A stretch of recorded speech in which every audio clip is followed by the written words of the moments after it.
This is the final release of Linux Mint 18 Cinnamon Edition. This welcome screen you can get rid of when you're tired of looking at it. Has a link to the website showing the new features and showing forums. Has a link to the documentation, to the chat room. This app opens the software manager.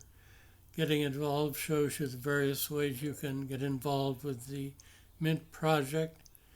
Drivers installs proprietary drivers that you may need on your system.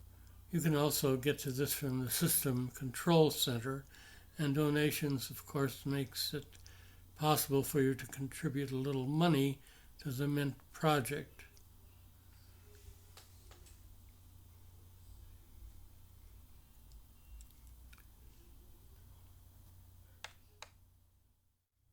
So far, I only have one gripe, and that is that the Network Manager, which hasn't worked on any Linux distribution since Ubuntu 16.04 came out, still doesn't work. I can't blame Linux Mint or Ubuntu because it didn't work on Fedora.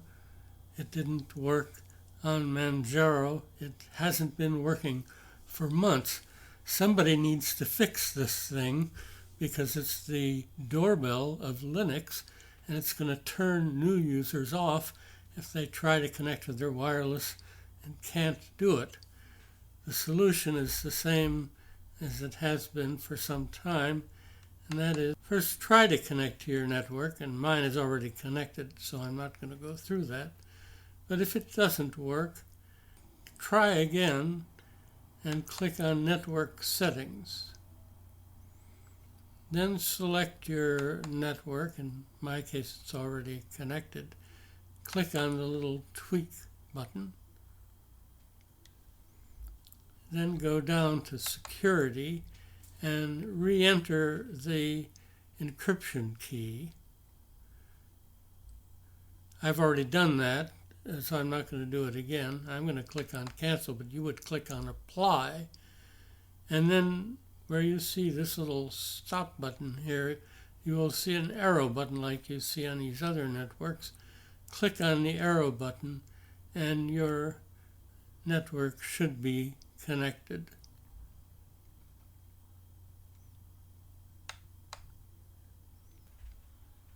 With that out of the way, the first thing I usually go to is software sources. This is a very good application. You have to enter your password.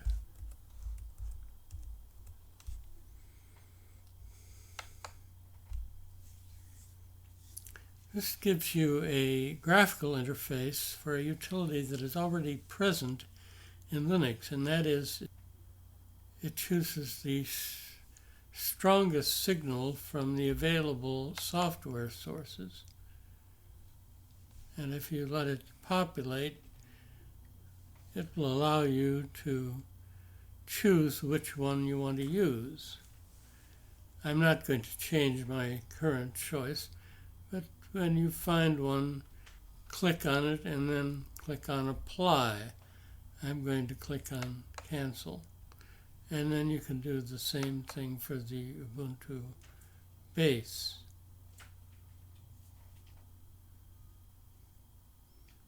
But I'm not going to do anything right now. Then you would click on Update the cache.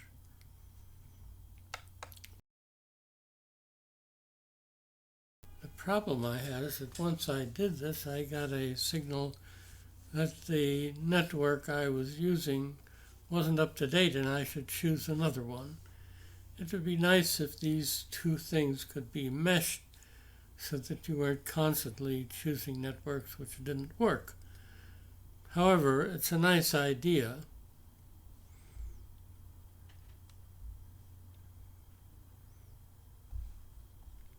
It's easy to change desktop settings. Here you can change the background Under Linux Mint you only have 3, but under Sarah you have a number of them.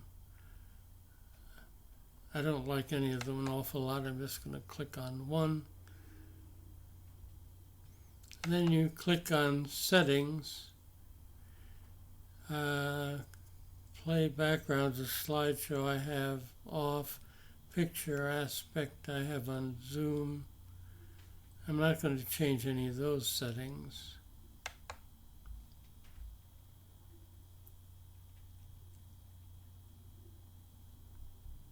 Under Desktop, I can turn these icons on or off. I'm going to turn everything off that I have on there now.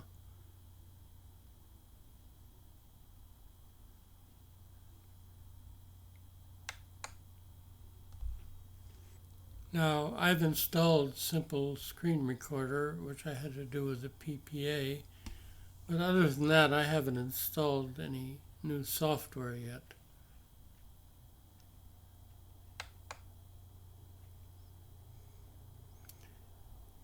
I normally don't go down the list of available software, but I want to mention a couple things.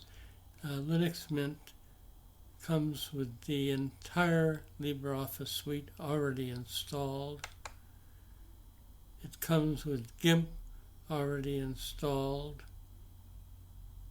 It comes with Firefox, which isn't unusual, and also comes with Thunderbird, which you have to download, for instance, if you use Ubuntu GNOME or Fedora GNOME.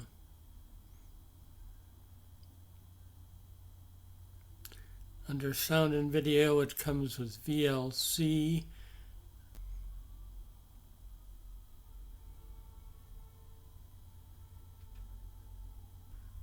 Under Administration, it comes with Synaptic Package Manager, which, for instance, in Ubuntu 16.04, you have to download.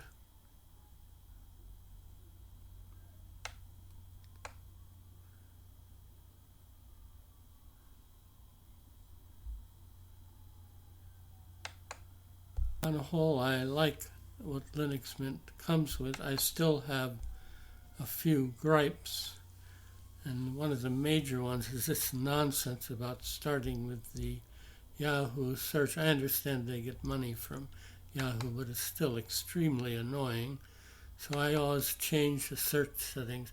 Yahoo, by the way, is almost dead. It's not worth anything.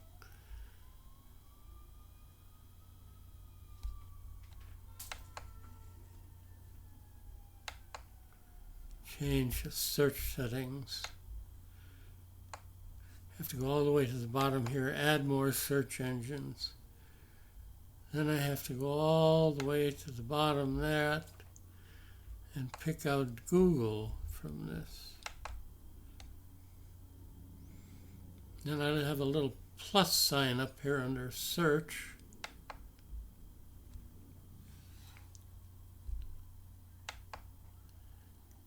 Now, here it says Add Google. Then Google search appears, and I have to click on that, and I finally get Google search.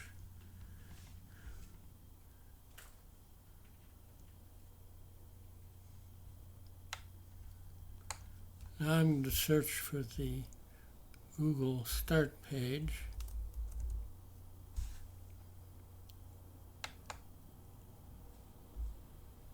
Click on Google. Finally, I get to choose my home page. I'm going to get rid of the Linux Mint Start page, and I'm going to click on Use Current Pages, and then exit the Preferences dialog. Annoying. It shouldn't take that long.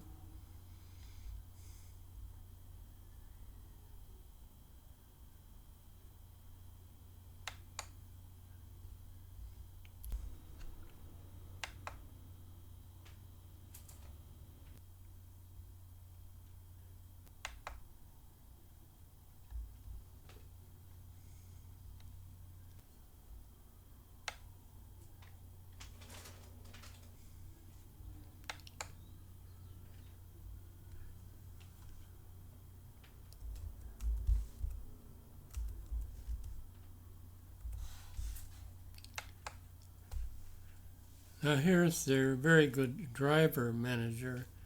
I usually don't have to use a special driver since I have a low-end computer that comes with sort of ordinary drivers.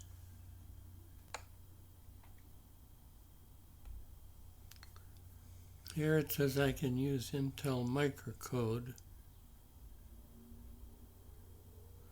I'm not going to do anything with that right now.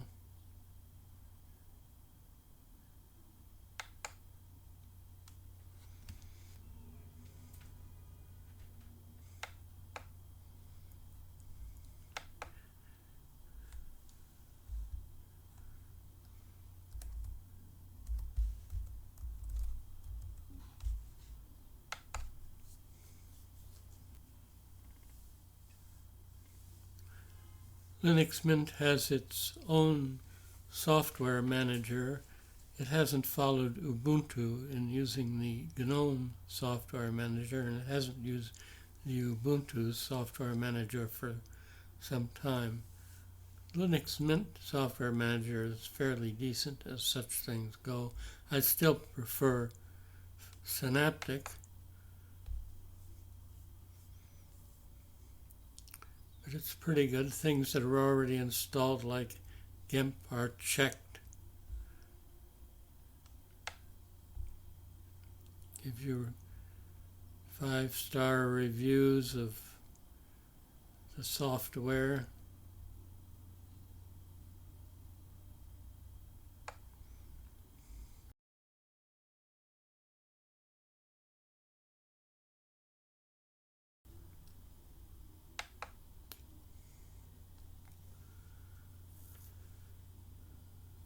Now, one of the things I usually do in Linux Mint and every other Linux distribution is I turn off all the fancy graphics. They just slow things down.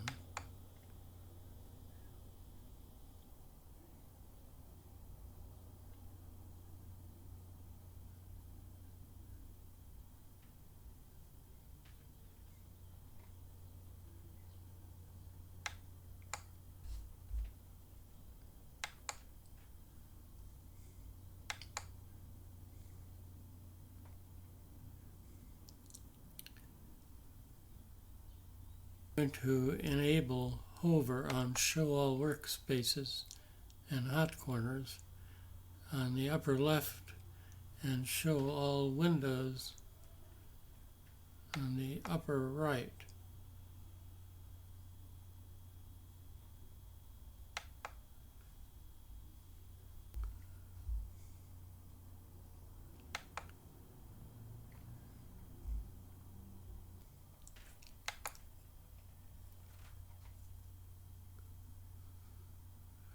I'm going to start the calculator.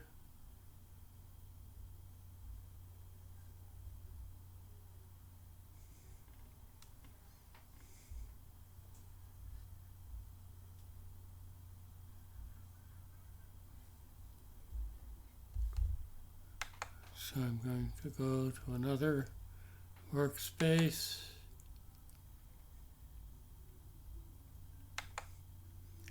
And start the terminal. I might as well run top, although I have simple screen recorder on. It's using 638 megabytes of my available 4 gigabytes RAM, and it's using a little swap. It's using about 4 megabytes of, using about 5 megabytes of swap. Very unusual, but it happens, especially with screen recorders, I find. They often use a little swap. Anyway, so much for that.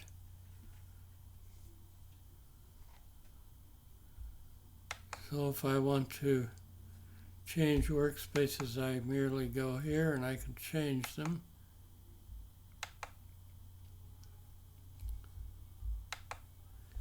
Or if I want to change the items within one workspace, I can do it with the upper right-hand corner. That's nice.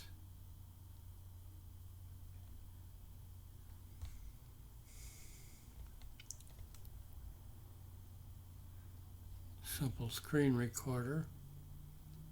I think I'll go back here. Before I forget to mention it, there's been some concern that Linux Mint no longer includes the restricted codecs, but you have the option of downloading those on installation as you do with Ubuntu, as you have done with Ubuntu for the last several releases. So it's quite easy to get the restricted codecs.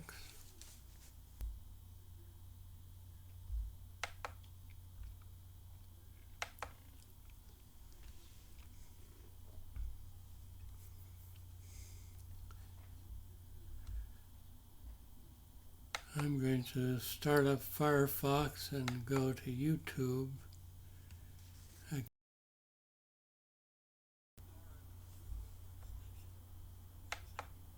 I'm going to turn off the sound on my own video.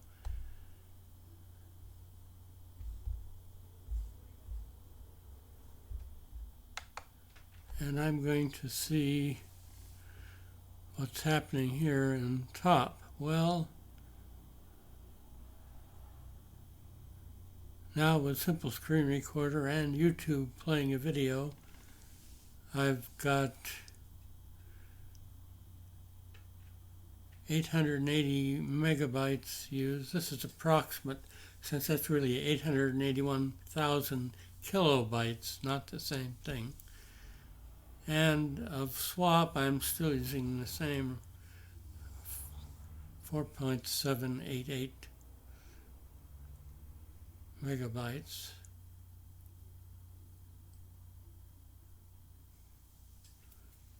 But I still have a lot to work with, so it's not too bad.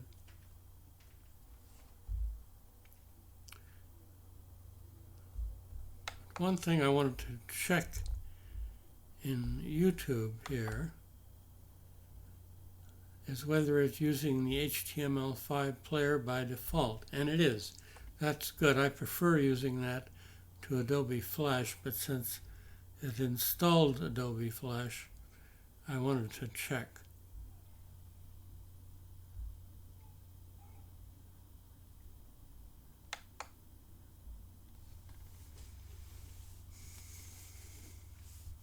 That ends this brief review, my first impressions of Linux Mint 18 Cinnamon Edition.